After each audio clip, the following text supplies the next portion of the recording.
Hey everybody! In this video I want to relay the importance of the pelvic thrusting again, the video I have called the Miracle Whip. I was on my way to riding lessons this morning and they were canceled because of the rain, but I was inspired to make this video. I've been trying to find relatable circumstances and situations that might help you guys understand what it's like for a woman when having sex with guys who use these techniques that aren't really effective.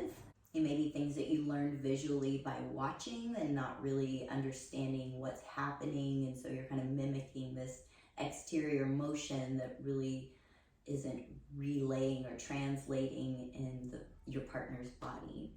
In my last little video, I talked about the difference of winding the arm back to create propulsion and aim in the throw rather than throwing with a stiff elbow or a stiff wrist and expecting the same result. In this video, I'm going to go more into the difference of using this pelvic thrust compared to using the pelvic chest bump. In the Miracle Whip, where I talk about pelvic thrusting, I go over the differences of doing this type of thrusting that most men do. And you're not using the hips or the low back. There's very little movement in the sacrum. It's just this kind of planking motion for a woman that kind of feels like having sex with a wall. It's just this very big paddle that's busting into her body. And for sensitive areas like the vulva, the vagina, the clitoris, this type of slapping and really loud sensation externally makes it hard for us to tune in to the softer, subtle energies inside of the body. If you're having sex with the mindset of reaching a goal, like most guys will ask me, how do I make her come? How do I make her orgasm? How do I make her squirt? If you're having sex with a goal in mind, then you're too focused on the destination and you're not able to enjoy the scenery around you. And as the leader, the masculine in the situation, you are guiding that energy and telling your partner how things are going to go. And so your partner is also becoming very focused, feeling the expectation and the pressure of meeting this goal. And so we're starting to tense up, right, and going forward rather than softening into the body and feeling, which is the whole point of sex. So why do it in the first place if it's all just about that one moment, right? And how can that one moment be so great if you're not building up to it?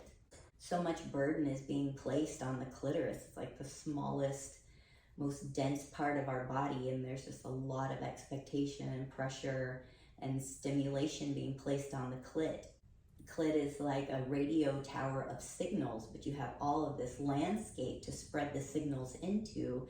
And if you're trying to jam all the signals into this one tower, things are going to get congested, signals are going to get muted and dampened or not go through. There'll be a lack of reception. So you'll want to spread that sensation with your touch, with your awareness and your attention into the rest of this real estate, really, and spreading your surface signal. So being able to tune into these more subtle sexual energies and helping them grow rather than closing them down by creating too much external noise and sensation will help a woman come into a cervical orgasm, be able to go deeper into orgasm.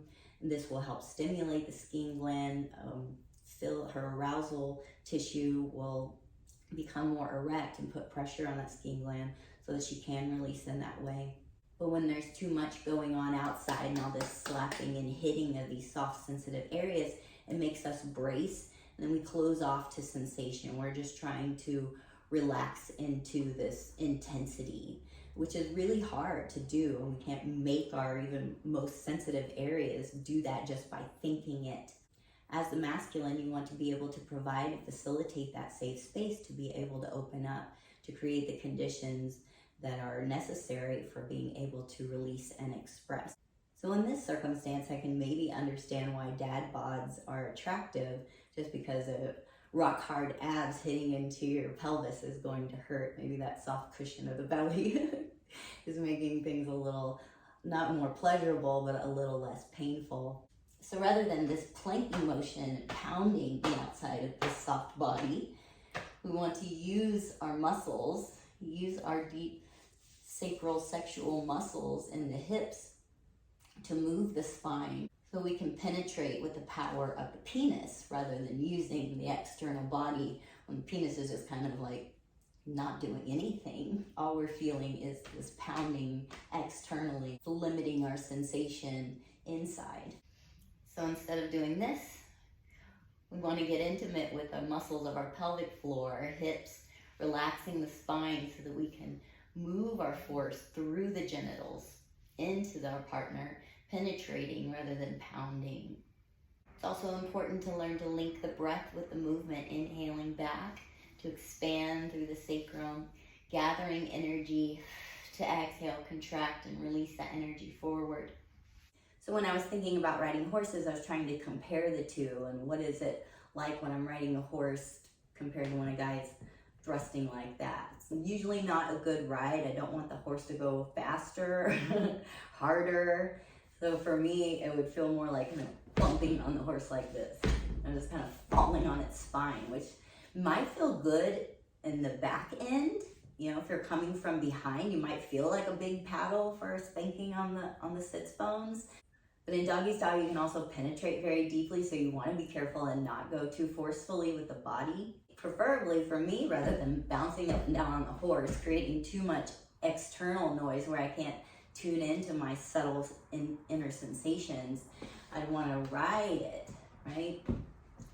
That'll look more sexual than this.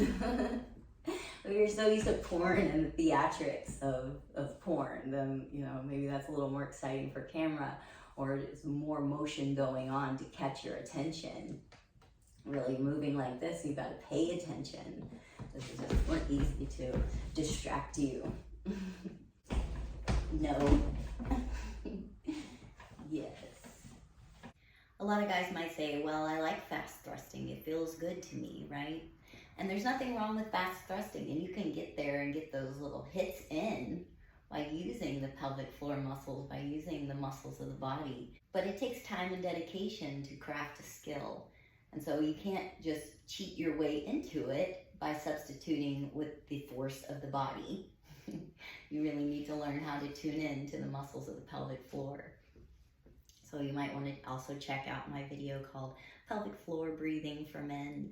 You'll find more information and exercises in my video, The Miracle Whip.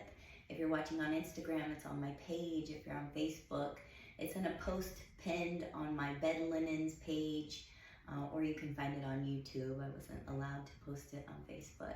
Thanks for watching. See you next time.